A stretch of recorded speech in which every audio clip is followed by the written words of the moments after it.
Hi, welcome back to Emmy Reacts, where I'm watching Game of Thrones for the first time. Today we are watching the Season 5 Histories and Lore, so the after season kind of walkthrough of explaining the things that happened. These are always super interesting to kind of get a little bit more background and details, a little bit more context to what happened throughout the last season. So it'll be interesting to see. This last season was especially, I feel like, a little more dark than the other seasons have been, especially with the incident that shall not be named that happened at the end of the season with Jon being stabbed, and I guess supposedly he is dead, but I'm still a little bit in denial about that, but we'll see when the time comes when I have to reckon with that. But excited to learn more background from the other parts of the season, and as always just get a little bit more of the history and lore of the things that happened in the season. So let's just dive in.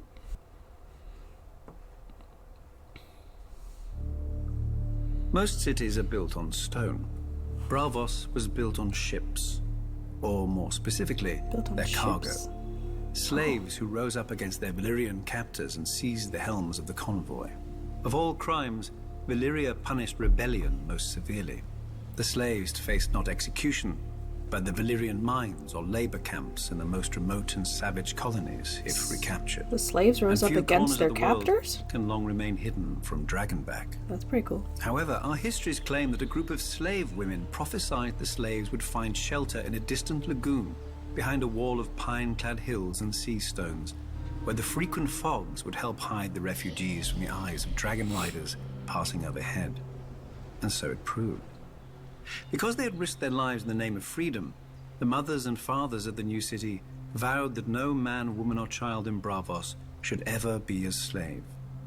This is the first law of Braavos, engraved in stone on the arch that spans the long canal. For over 100 years, Braavos hid itself from the eyes of the world, who called it the Secret City. Using a dye derived from a local snail, our captains stained their sails purple to hide their stolen Valyrian ships. Our merchants carried false charts and lied when questioned about their home port. Eventually, one Sea Lord, our elected ruler, decided enough time had passed and initiated the unmasking of Braavos to the world and to Valyria. Of course, it helped that the Iron Bank made handsome restitution to the Dragon Lords for the stolen ships, whilst of course refusing to pay for the value of the slaves themselves. The anniversary of the unmasking is celebrated every year in Braavos with 10 days of feasting and masked revelry, a festival like none other in the known world, culminating at midnight on the 10th day when the Titan roars and tens of thousands of celebrants remove their masks as one. It sounds like Braavos Freed of is the the only constraints place of secrecy, that's Braavos quickly grew right. into the wealthiest and most powerful of the free cities, Maybe. and, one could argue, the most beautiful. From the sprawling Sea Lord's palace with its menagerie of strange beasts and birds, to the imposing Palace of Justice and the aqueduct we call the Sweetwater River that bears fresh water from the mainland, Braavos is without rival in either engineering or elegance. The temples of Braavos are also famed throughout the world and wondrous to behold. Descended from 100 different peoples, the Braavosi honor 100 different gods. The Temple of the Moon Singers is the foremost of these, being the faith of the slave women whose prophecies led our ancestors here. The Lord of Light has a great temple as well, for his worshippers have grown ever more numerous in the past 100 years. Yet less numerous, and even some forgotten faiths still have temples deep in the heart of the city, on the Isle of the Gods. But the beauty of Braavos is not only in her buildings. Braavosi swordsmanship is renowned throughout the world. Our Bravos eschew the armor and long swords of the Westerosi knights, preferring speed, agility, and slender blades. The greatest Bravos call themselves water dancers. That's where Arya's dancing master was from, right? Near the Sea Lord's palace. I learned all his stuff. By tradition, the greatest of all the Bravos is the First Sword, who commands the personal guard of the Sea Lord and protects his person at all public events. Once chosen, Sea Lords serve for life. Inevitably, there are always those who wish to cut that life short to effect some change in policy. Though not even the First Swords are the true guardians of Braavos. That honor goes to the Titan, who protects the entrance to the harbor. With his proud head and fiery eyes looming close to 400 feet above the sea, The Titan is a that guy. fortress of a kind never seen before or since. His eyes are huge beacon fires, lighting the way for returning ships into the lagoon. Within his bronze body are halls and chambers, murder holes cool. and arrow slits. So he's legit like Enemy a defense ships can be steered onto the rocks by the watchmen mechanism. inside It's the a Titan, really cool statue. and stones and pots of burning pitch can be dropped onto the decks of any that attempt to pass between the Titan's legs without leave. That's a cool This has trick. seldom I been thought it was just a necessary, statue. however. Not since the Century of Blood has any enemy been so rash as to attempt to provoke the Titan's wrath. Should an enemy break through into the lagoon, however, he would face the walls of Bravos, again not of stone like other cities, but of ships. The arsenal of Bravos can build one of our famous purple-hulled war galleys in a single day. All the vessels are constructed following the same design, so that all the many parts can be prepared in advance, and skilled shipbuilders work upon different sections of the vessel simultaneously to hasten the labor. To organize such a feat of engineering is unprecedented. One need only look at the raucous, confused construction in the shipyards around the world to see the truth of this. Let us imagine that even the arsenal, great as it is, failed us. An enemy who could defeat both the Titan and our fleet would be strong indeed. But Bravos does not depend only on statues and ships. We also have iron and gold. Yeah, they have their big bank there, right? The faceless man. Who are the faceless men? It depends on who is asking. To a penitent, they may be relief. To a victim, they may be vengeance. To a lord, they may be an incredible expense. And to the Iron Bank, they may be just another asset. Nobody but the faceless men know their origin, though the order is rumored to predate the founding of Bravos. We know only that they reside in, or are somehow aligned with, the House of Black and White, that odd and lonely building where few who enter ever leave. Some whisper that those werewolf doors open not on a house, but onto the world of the dead, from whence the faceless men rise when summoned. We can dismiss such foolishness as we do the fishwives who spread it. The House of Black and White is merely a temple, consecrated to the many-faced god, and filled with statuary of his many faces. The old gods of Westeros, the Lord of Light, the Black Goat, the Lion of Night, the Weeping Lady, the Stranger. Are these all the gods? Perhaps now you understand what is worshipped here, and along with them, other gods who none alive now recognize, brought here long ago by sailors who never came again. Unlike the priests of other religions, the servants here preach no sermons and perform no ceremonies. As far as one can see, silence and solitude form the whole of their worship, as well as collecting the occasional devotee. If one wants to engage a faceless man, one visits the House of Black and White and pays the price. As for what that may be, those who have paid it rarely speak of it. Yeah, what's the For make no mistake, price?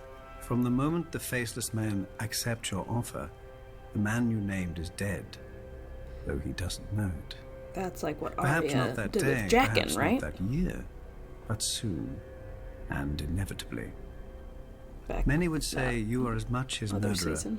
as if you'd swung the axe yourself. Just as many would say, that's the point. Yeah, those guys are spooky.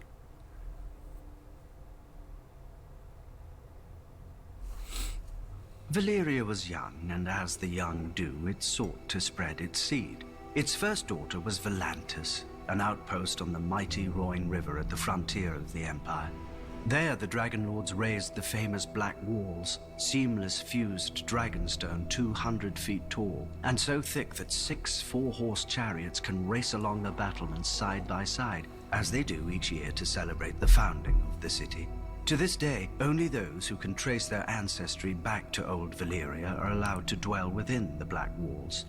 None are even permitted to set foot inside without an express invitation of a scion of the old blood, meaning, of course, the ancient and noble blood of foot soldiers. For the city's first 100 years, its only inhabitants were its garrison. But where soldiers go, vice follows. Taverns and brothels began to sprout up outside the Black Walls, and merchant ships began to call as well, bearing the favored trade of the summer sea, slaves. The East Bank filled with homes, shops, and society, and so the taverns and brothels moved to the West Bank, When they where say foreigners, free cities, does that and just mean like pirates free erected their from own shadow city the rule of like fornication, drunkenness, the and murder? king? In Or time, the West what do they Bank mean by became free such a cities? cesspit of Ew. crime and depravity that the Volantines had no choice but to send their slave soldiers across the Rhine to restore order and some semblance of decency. Like all such missions, they succeeded, they left, then they failed. Yeah. When the Volantines grew weary of shipping their soldiers across the Rhine every year, they built the famous Long Bridge of Volantis, strong enough to support the weight of 1,000 elephants and many more soldiers. The Long Bridge of Jeez, Volantis how do they even stands calculate today that? as the longest bridge in all the known world. 1,000 The elephants. Volantine rulers Yikes. intended the bridge to spread the civilization of the East Bank to the west. Instead, the depravity of the West Bank spread east. Shops, temples, taverns, inns, and brothels line the bridge, most 3 or 4 stories tall, with each floor overhanging the one beneath it. One can buy anything on the Long Bridge, or steal it, if one's hands are quick enough. But if they're not... Though at least half the decor committed no greater crime than displeasing a master. For in we Volantis saw there are those 5 hands hanging slaves for when every free man. A Varys proportion matched only by the Tyrion cities of Slavers Bay. The Volantine masters mark their property with facial tattoos, Yep, we saw all this, permanent okay. and scarring. So they which cut off denote the people's vocation hands of when the they catch them slave. stealing? Slave soldiers wear green tiger stripes upon their faces. Slave whores are marked by tears beneath one eye. The slaves that collect the dung of horses and elephants are marked with flies. The drivers of the Hathays, the sad. carts pulled by the small elephants of lanterns, are marked with wheels, and so on. A master may give his slave freedom, but no man can give a new face. Is it any wonder, then, that the slaves and freed men have turned in such great numbers to the priests who preach of a cleansing fire? The Temple of the Lord of Light in Volantis is said to be the greatest in all the world, larger even than the great sept of Baelor. All who serve within this mighty temple are slaves, bought as children and trained to become priests, temple prostitutes, or warriors. And one could argue its adherents outside the temple are slaves as well, in mind if not in body. Magic frees nobody, except its practitioner, to do what he will with those who can't. Just as the black walls free the old blood to see what they will, without those they don't. But one must wonder how much longer such freedoms will endure, when across Essos, one hears the sound of chains breaking, of slaves rising, of dragons roaring. Volantis may call itself the first Kind of, daughter but it's not going Valyria, great. but it is not the last. Will she ever actually be able to,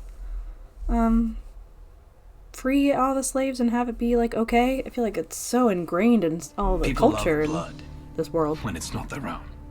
But tavern brawls are boring, and wars never have good seating. I don't love Thus, blood. the famed fighting pits of Marine like opened shortly fighting after the pits. city's own founding.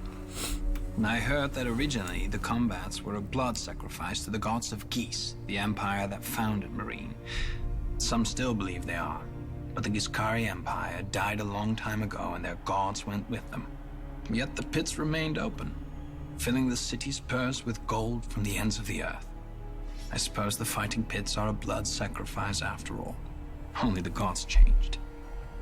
In the pits, slaves fought each other to the death for fame and glory. And gold for their masters. A lot of gold. Enough for the masters to invest in rigorous training. Slaves were taught to fight like Dothraki screamers, bearded priests of Norvos, iron-born reavers, Westerosi knights, Kohoric hunters, and Lysine pirates. Whatever would excite a crowd. After all, Oh, they, like, taught everyone different wants fighting to know who's styles. the best. And, of course, who isn't? For the crowds don't come only to see men So fight weird well. that people like that. I've seen the get monsters it. release tigers, lions, and other exotic Ooh, beasts into it's the like when they arena released the bear to chase fight, less costly slaves, Brienne. barely trained, if at all. A whore once told me of an amusement in one of the less prestigious pits. One boy was rolled in honey, one in blood, and one in rotting fish. And then a bear was unleashed, and the crowd wagered on which boy the bear would eat first. I never heard That's of them. horrible. Then again, it was obvious. The masters.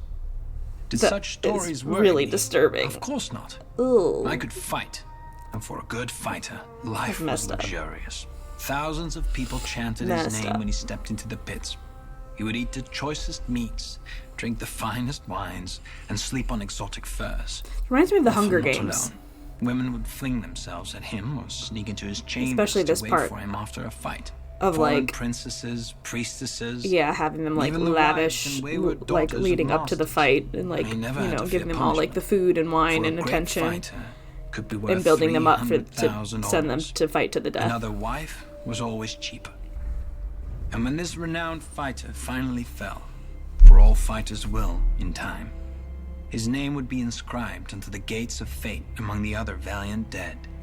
I remember once trying to count the names, but the gates opened before I finished, and another fight began. Yeah, Hunger Games 2.0. So this is read by Jack, and is this just going to be a bunch of riddles the whole time? A young man walks beside a girl across a flowered field. Kind of already. Spring has come, and this girl is his life. He prays. A child climbs a tree to watch the sunset over the fields. Summer is ending, and the harvest is life for his village. He prays. A hunter tracks a boar through the woods. Winter is coming, and this boar is life for his family. He prays. But to whom do they pray? The world has as many answers as there are men to answer. But walk far enough, climb high enough, hunt long enough, and a man shall find only one God, with many faces. In the faith of the seven, he is the stranger who guides men from this life to the next. Few seek his favor, or at least, few realize that they do. In the north of Westeros, he is one of the nameless old gods, staring out from the weirwood trees and the snow. In the Iron Islands, he is the drowned god, calling men down to his watery hall. What is dead may never die, but rises again, harder and stronger. In the Far East, he is the Lion of Night, who fathered the world's first So the emperor many-faced on god is Maiden like Maid whatever of Light, god and whose wrath anyone nearly needs it to ended be. the world. Is that kind of what he's saying? In Volantis, he is the Lord get of that. Light, whose followers feed men to the flames to beg his favor. In Lys, he is the weeping lady who sheds her tears for the living, soon to die. In Qohor, he is the black goat, and he feeds on blood offerings every day. On holy days, he is offered condemned criminals, and in times of great crisis, he may even be offered the noblest children of the city to beg his protection. Does he accept their gift? Well, the city still stands. For the poor, he is the hooded wayfarer. For soldiers, he is Bacalon, the pale child. For sailors, he is the moon pale maiden and the Merling king. In the house of black and white, however, he is all of them. That's and what I'm none saying. of them. Yeah. He is the many-faced god. He's like what they do. and He wherever a man shifts turns, into what it there he needs to is. be. Yeah. Men come from every corner of the world to know him, to beg his favor and seek his gift. For themselves, if their life has grown too hard, or for others, Because honestly, who what are a making god it so. should It should is all be, I the feel same like. to the many-faced god. While Adohairis, all men must serve him, beggars and kings. While Morgulis, all men must die, good and evil. Interesting. Men worship as they will, That helps to but at the end understand of every road stands the they're many-faced kind god, of doing. waiting. Okay.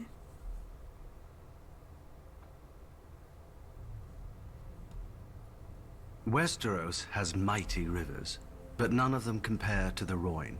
It is said that there is no stream or puddle in western Essos but drains to Mother Rhoyne. No doubt an exaggeration. Until one sees the river, at its widest, a man in the center can't see a shore to either side. The greatest of Mother Rhoyne's children were the Rhoynar, a civilization as ancient and grand as old Geese. Fishers, traders, scholars, workers of wood, stone, and metal. The Rhoynar raised their elegant cities from the headwaters of the Rhoyne down to her mouth, each lovelier than the last. For many centuries, the Rhoynar lived in relative peace. When invaders swept down from the hills, the Rhoynar, women and men, would don silver-scaled armor, fish-head helms, tall spears, and turtle-shell shields.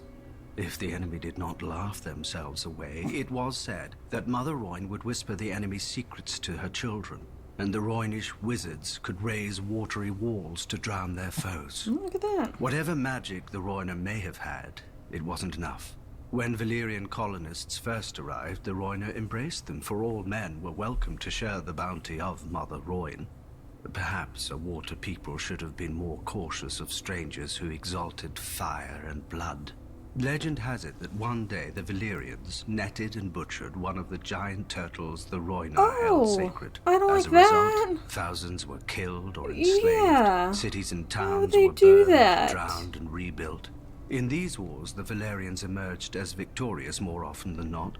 The princes of the Rhoynish cities, fiercely proud of their independence, fought alone, whilst the Valyrian colonies aided one another.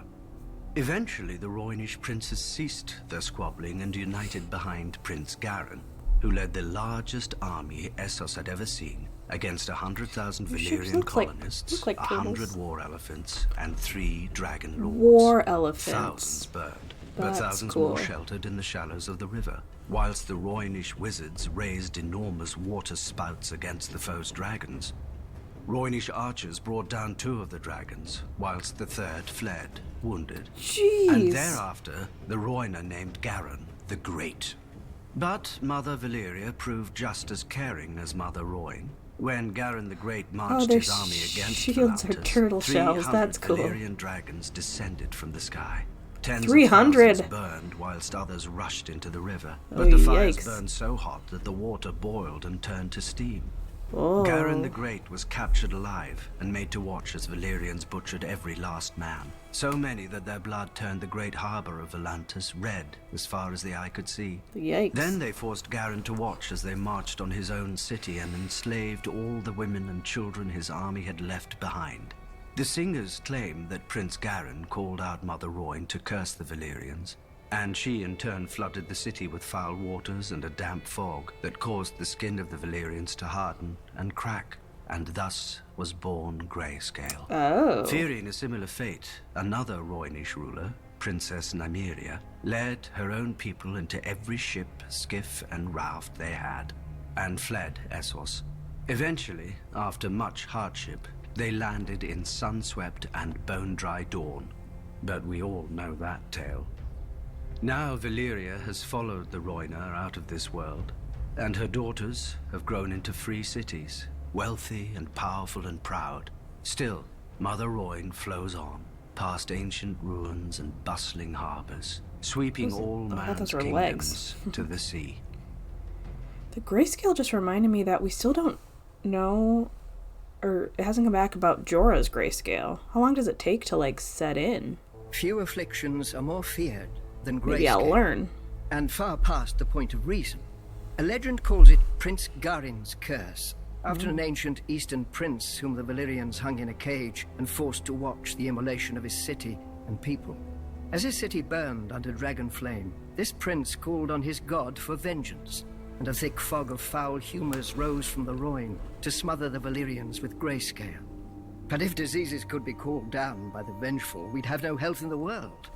More likely the disease predates the Valyrians entirely, confined to some remote region of Essos, and only spread throughout the world once the Valyrians linked the continent with roads and dragons.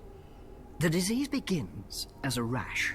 The afflicted flesh stiffens, calcifies, and cracks, and assumes the disease's nominal hue.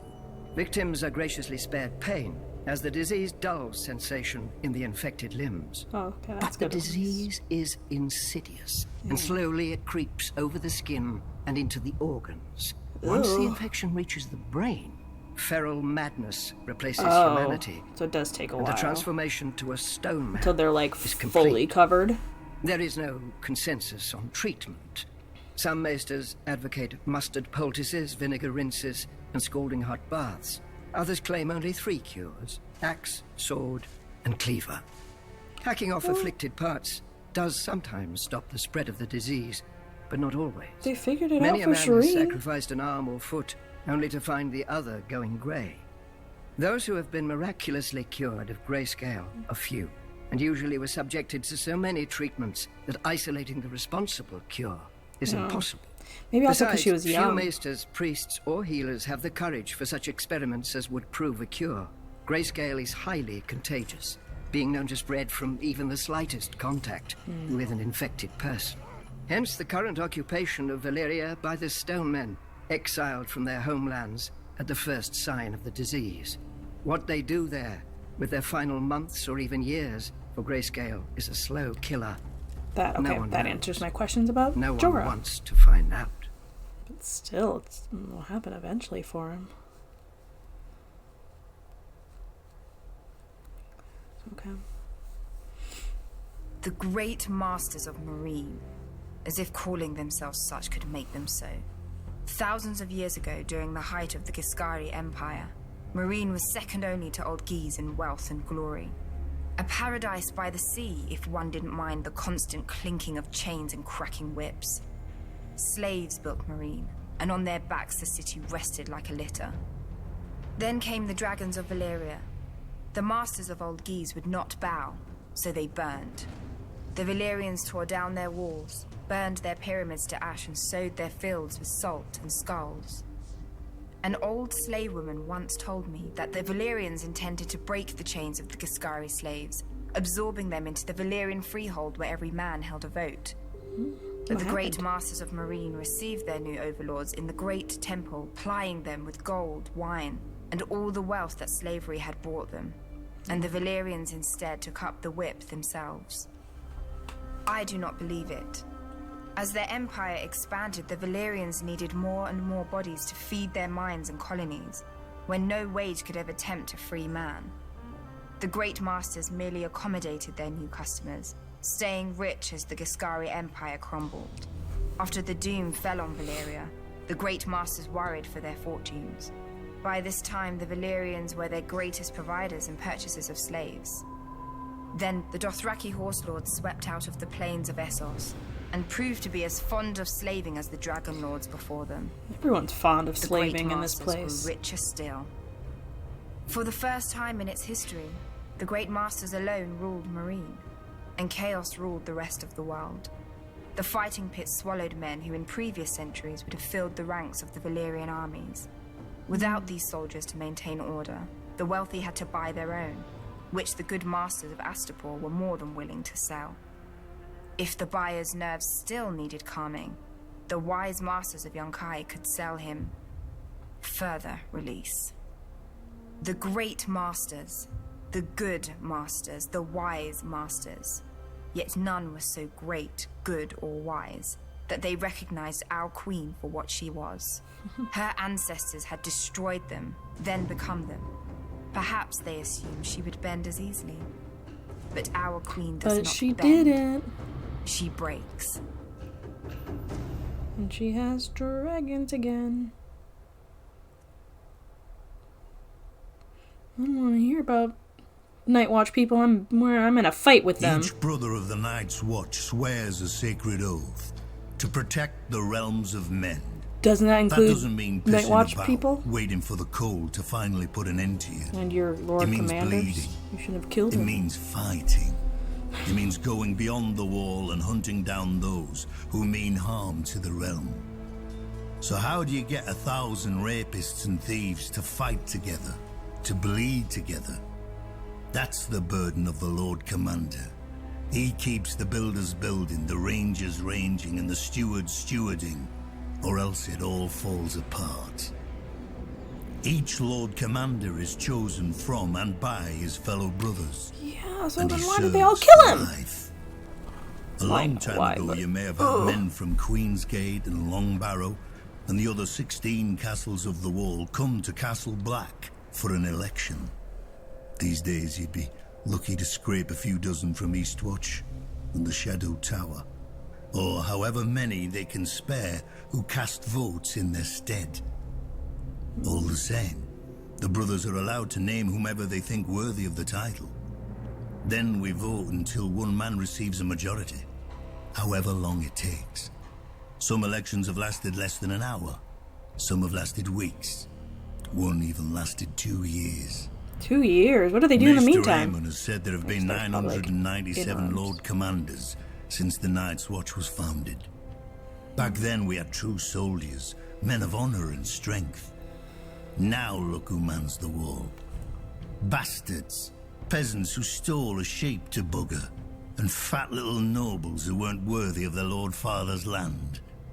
But the Lord Commander must find a place for them all, and turn these walking piles of horse dung into soldiers of the Night's Watch. Is that supposed to Though be we John? haven't always been so lucky to have such men to lead us. We've had cowards and fools as well. Our tyrants and our madmen. Need to go ahead and have Runsel Hightower tried to bequeath Alistair the watch to his bastard. die next Roderick season. Flint thought to for make what he did to himself John. king beyond the wall. Tristan Mudd, Mad Mark Rankenfell, Robin Hill, each nearly destroyed us with their foolishness. 600 years ago, the commanders at Snowgate and the Nightfort even went to war against each other.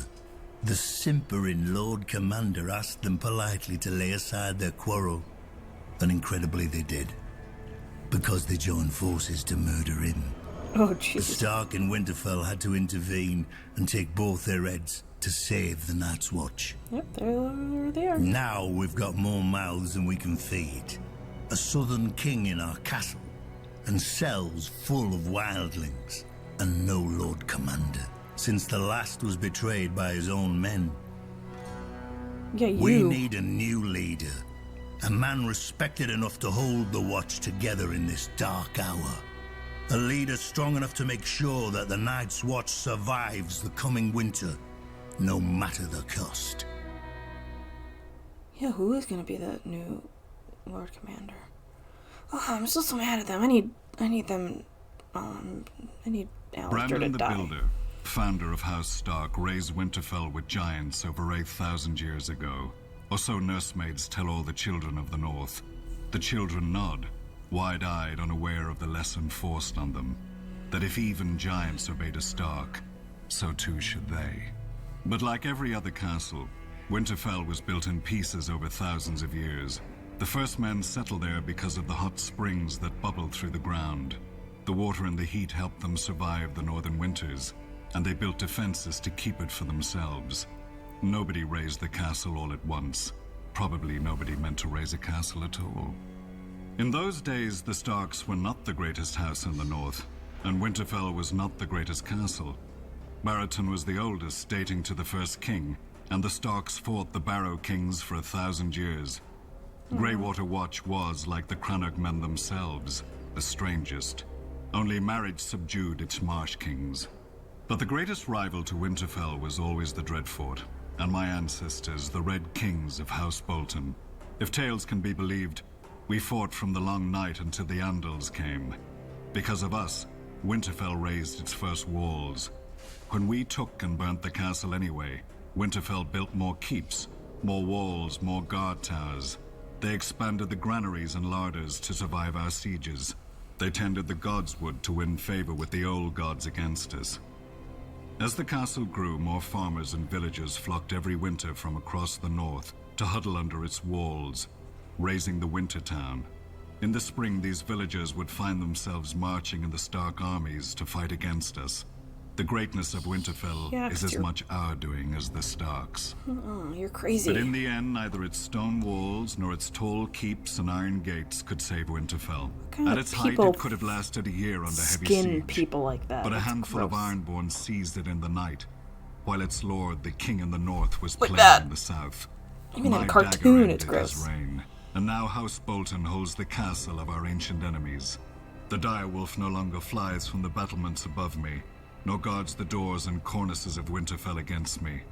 Below me, miles of long-dead Starks fade into darkness and obscurity, until even their faces are lost. Some Northerners whisper that they wait for the day their house will rise again. They Yeah. will wait forever. No, it will. I know it will. We still have so many people that can do it. Oh, we get to hear Sir Barristan. Okay, we still have Barristan the Sansa Bold. and the They call me to my boys. face. I know what they say behind my back. Barristan the Old. And it's true. I am old, with hair as white as all the winters I've seen. The older a man grows, the less sleep he needs. These days, I barely sleep at all. When darkness falls over this strange city, I find myself visited by the faces of the kings I have served, the faces of those I swore to protect, the faces of those I failed. All I ever wanted was to live a life of honor, defending a king worthy of service. During the War of the Ninepenny Kings, I sought out Malus the Monstrous, last of the Blackfire pretenders who had started this whole war. Malus believed that his Targaryen blood gave him a claim to the Iron Throne. There's your baby on that guy's his blood neck. claimed nothing more than the dirt around his corpse. To show his gratitude, the king elevated me to his king's guard. It was the proudest moment of my life. But that king died, and I wasn't with him.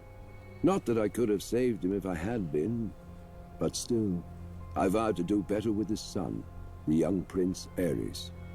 For 20 years, his reign was peaceful and prosperous. Aerys was well loved by his subjects and respected by his lords. But as years went on, Aerys' temper soured. He became obsessed with dragons and fire, and the swords of the King's Guard couldn't defend him from the enemies he saw lurking in every shadow. My king went mad. But there was hope. His son and heir. Prince Rhaegar was everything a kingdom could hope for in a ruler. He was strong but gentle, wise and cautious, and a good friend. No matter the wounds Aerys dug into the realm, we had faith that his son would sew it back together again. Is that why he was so keen to find then came Daenerys Lord then? Went's tourney That makes at sense. Harrenhal, the largest ever in Westeros. I unhorsed every man against me until only Prince Rhaegar remained. We each set our feet in our saddles and lowered our lances and charged. And I fell.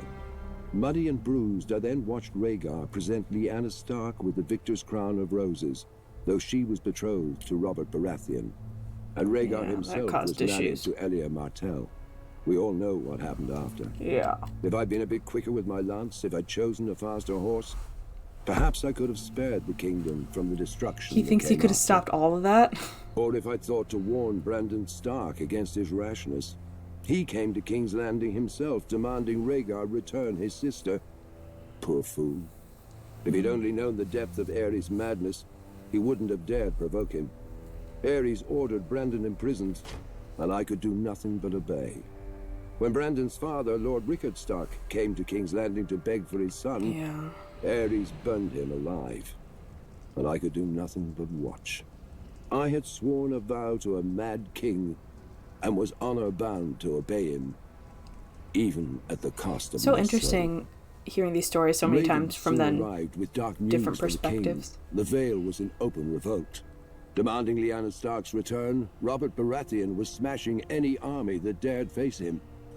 Eddard Stark, Brandon's younger brother, was marching the whole of the north down the neck and had taken Catelyn Tully, Brandon's betrothed, for his own, thus winning the support of the Riverlands. The king sent ravens to Casterly Rock to beg his former hand, Tywin Lannister, for help. And no ravens returned. A plan was devised. Prince Rhaegar would personally lead the royal forces, now reinforced with 10,000 Dornishmen, north to face Robert. Of the King's Guard, Lewin Martell and I would ride with the prince. Before we left, the prince confided in me that when he returned from this battle, there would be a great many changes in court. Despite my vows to the king, I confess I was excited. On the march to face Robert's army, we were sure we'd win. We had superior numbers, and we had Prince Rhaegar. His presence lifted the spirits of our men, and he looked every inch the king he was destined to become. But at the Trident, the gods played a cruel joke. Robert proved the Baratheon words as his army smashed through our lines. Lewin Martell was killed. I fell in combat, badly wounded, and could do nothing but watch as Robert's warhammer ended Rhaegar's glorious reign before it began. And the kingdom that would never be washed away down the trident with his life's blood. But Robert spared me, insisting his personal maester tend to my wounds, out of respect. But respect for what? A king's guard shouldn't survive one king, let alone two, and one who should have been. I swore an oath to House Targaryen, and I failed them.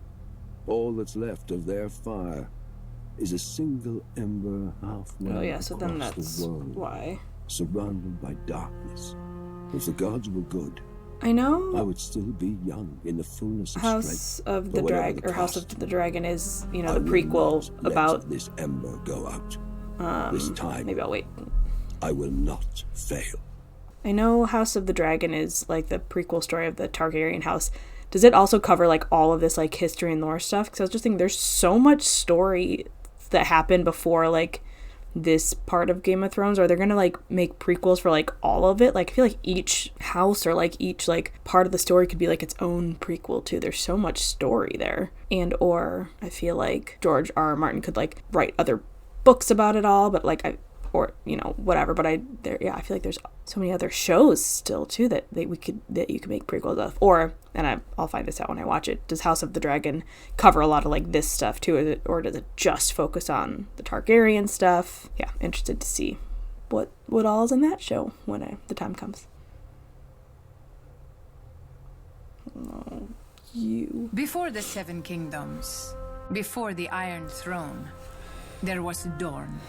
12,000 years ago, the first men crossed the land bridge from Essos to here. Of course, they were men, so they soon broke it.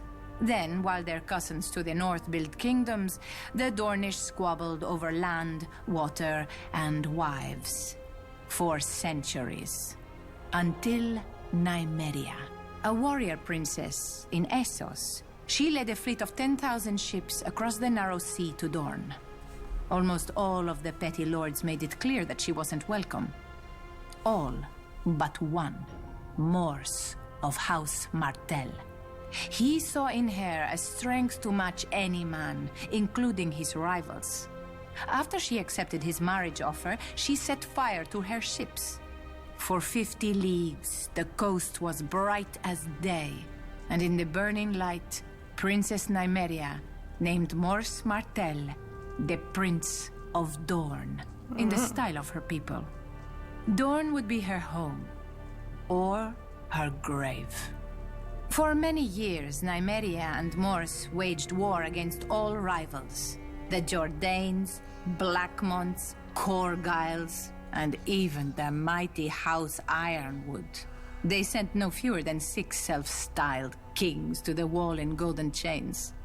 After Mors fell in battle, Nymeria took command of his armies and united Dorne. In 2 years, she ruled for 27 more, and though she married again, those husbands were little more than counselors and consorts. Dorne was Nymeria, and Nymeria was Dorne. She survived a dozen attempts on her life, put down 2 rebellions, and threw back 2 invasions. That's and on when a at last female she leader. died, her eldest child succeeded her, her daughter, not her son. And Dorne followed her because Nymeria had proven that women were equal to men, if not better. Centuries later, Aegon Targaryen sought to unite Westeros as Nymeria had Dorne. The other 6 kingdoms fell quickly before his dragons and ambition. When his sister wife, Rhaenys, flew her dragon south and demanded our surrender as well, Princess Meria Martell warned, "I will not fight you, nor will I kneel to you. Dorne has no king. Tell your brother that." Rhaenys threatened that the next time the Targaryens would come with fire and blood. Meria replied, "You may burn us, my lady, but you will not bend us, break us, or make us bow. Yeesh. This is Dorne. You are not wanted here. Return at your peril." Rhaenys did, and she died. Ooh. Her dragon died. All her soldiers died. Now, from this Eventually, perspective, her it's brother, the Conqueror, conceded that what different. Nymeria had done, he could not undo. Generations later, another foolish Targaryen invaded Dorne. he died as well. Eventually, we did join the Seven Kingdoms, but when we wanted, and on our terms. If dragons could not conquer us, why should we fear lions? Unbowed, unbent, unbroken. The words of House Martell. The words of That's Dawn. kind of cool. Men may forget, but women always intense. remember. When we were divided, Nymeria united us. When we were invaded, Meria defended us. Now Dorne has been humiliated, its prince murdered. Who will rise to avenge us? That explains why she's so intense. The High Sparrow and these people. The father reached his hand into the heavens and pulled down 7 stars, and one by one he set them on the brow of Hugo of the Hill to make a glowing crown. The maid brought him forth a girl as supple as willow, with eyes like deep pools, and Hugo declared that he would have her for his bride. Okay. So the mother made her fertile, and the crone foretold that she would bear the king 44 mighty sons. The 40? gave strength to their arms, whilst the smith wrought for each a suit of iron plates. But sadly, the gods no longer walk the earth among us, and you can see what a mess we've made of their creation since. Yet we have That's hope. their creation The gods story. didn't abandon us in silence, but gave us their holy words to guide us, collected in the oldest and holiest text of the faith of the Seven, the Seven-Pointed Star. Divided into 7 books for the 7 aspects of God, in it we learn of the Father's justice, the Mother's mercy, the Maiden's innocence, the Crone's wisdom, the Warrior's strength, the Smith's labor, and the Stranger's peace. It is a long book. Many never read it in its entirety, even if they could. When the Andals first sailed for Westeros, filled with divine fire, every warrior carved a 7-pointed star into his body, for even that was easier than carving its namesake into his mind. Though one could perhaps argue that it wasn't the warriors, but the Septons and Septors, armed with the holy text of the 7-pointed star, who truly conquered Westeros. The first men had no letters, but the runes they would scratch onto rocks. No gods, but the faces they would carve into trees. But then came our holy men and women among them, bearing the very words of the gods under their arms. Trees and rocks were no match for the 7-pointed star, and most of Westeros soon turned to the faith and to its guardians, their new Andal overlords.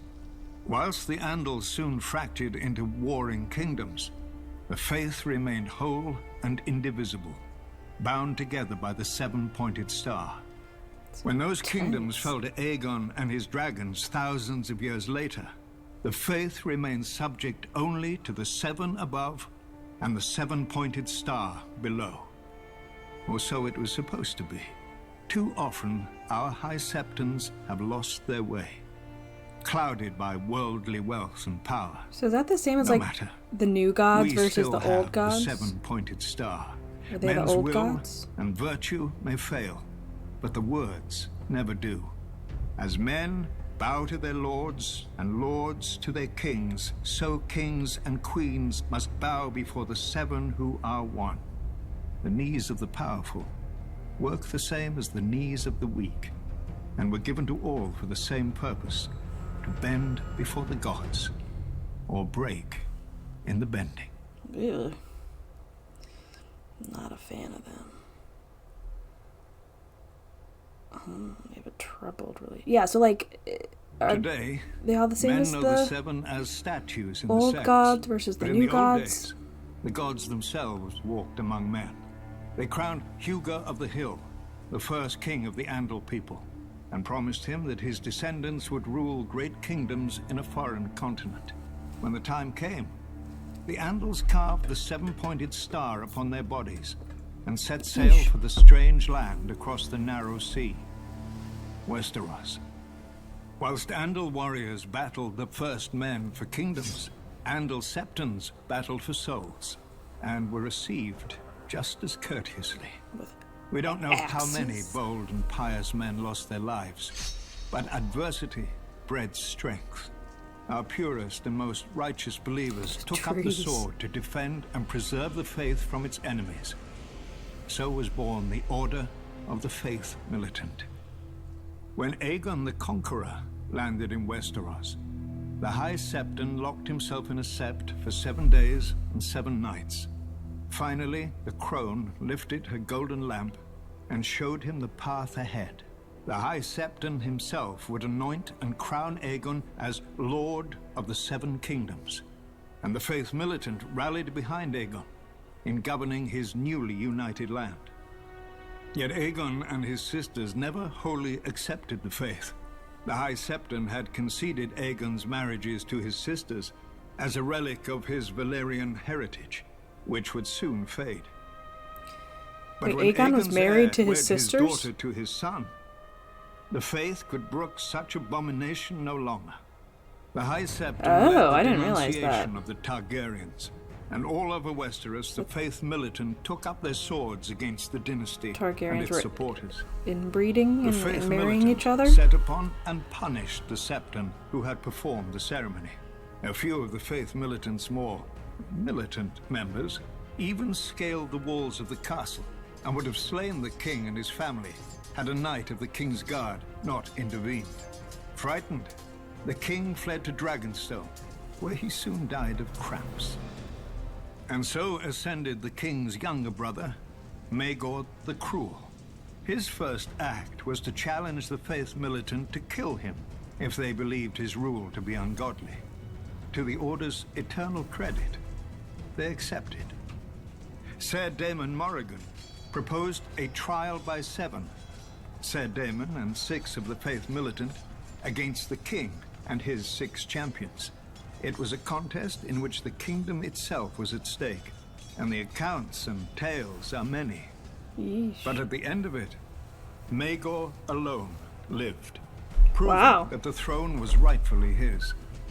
He mounted the Black Dragon, Balerion, and burnt down the Sept in King's Landing, while the Faith Militant were inside at morning prayers. The screams of the burning and dying men were said to echo throughout the city. That's a way Though to Maegor do had it. won the trial by 7, he demanded the complete destruction of the Faith Militant and the faith itself, if necessary. He made war upon the Order wherever he found it. Woo. Yet the Faith Militant would not surrender, raising armies of their own and turning Maegor's own lords against him. The Father's justice may not always be swift, but it is certain.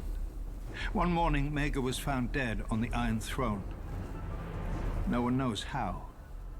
Maegor's cruelty died with him. His successor saw the wisdom of a united crown and faith, and his hand reached an accord with the High Septon. As long as the Iron Throne defended the faith would put aside its own swords and its condemnation of the Targaryens. Perhaps the High Septon felt he had no course but compromise. Outlawed and hunted for years, the Faith Militant was but a shadow of its former self. Without its own guardians, the faith would have to rely on corrupt, worldly kings and their corrupt, worldly courts. For thousands of years, the Faith Militant had stood watch over the faith. And then, its sun set. I was wondering where Now, they had been this whole time, and then After all years of war and sudden they destruction, came back into of power abomination and with blasphemy, when Cersei brought none them can back. argue that we have been walking through darkness. Perhaps the time has come when the sun must rise again. Okay. No wonder why they're so happy to be back and passing judgment and everything on, all these people. I still don't understand why, with the Faith Militant people in season 5, why Tommen, I think it's partly because he's a little wimpy boy, but, didn't do anything about it. He's king. Be like the Targaryens and stop him. Tell him to get out of there. Use your military power and your army power and get him out. I know he might be nervous because, Marjorie's still locked up and and the other reasons, I guess, and everything, but it's crazy that he's just letting all that happen, like that all of them are just letting that happen to Circe, or what happened to her with like her having to do the atonement and walk through the street naked and everything like that. That's just wild. Okay, I think the whole last part of this is the Dance of the Dragons, which is basically just all of House of the Dragon. And I know people had thoughts on, I should just watch it and not care, but I'm going to skip it because I want to go into House of the Dragon fully, like not knowing any of the plot of what happened besides like the pieces that I've heard throughout watching the show and other histories and lores. But that was like a lot of, it looked like, of what the plot of House of Dragon is going to be, and I'm excited for that one because, like I said, I hope it's, you know, obviously it's going to be a lot of Targaryen stuff, Targaryen focus and dragons and things like that, but there's so much backstory to everything that led up to where we started, or where, you know, Game of Thrones started, of like all of the wars and all of the, you know, the backstory of everything, that I feel like there could be so many different prequels made. Are they going to keep making them? I feel like there's so much rich story there to tell still. That would be interesting. I suppose that would also rely on maybe George R.R. Martin needing to write more, and we know that he's still trying to finish the original story, so that could be asking a lot of him, I guess. Although, didn't they finish the TV show without him having finished the book, so they'd take a lot of creative license anyway. But all in all, always interesting to hear more of the backstories and, you know, things. This actually made me like the people of Dorne a lot better, and like Ilaria and everything. Like, I understood why she was all like mad and wanted her revenge, but the Dorne thing, the Dorne people are cool, and I like how they like stood their ground the whole time and defeated the Targaryens trying to come and conquer them, and then joined the kingdom on their own terms when they were ready for it. I like that. So that was a good thing to kind of help understand them a little bit more. But yeah, on to season 6. I'm sad going into it, knowing that Jon might not be there. I say might because I'm still in denial. So yeah, I'll need to take a little bit of a break, but looking forward to diving into season 6 soon. And as always, thanks for watching with me. Bye.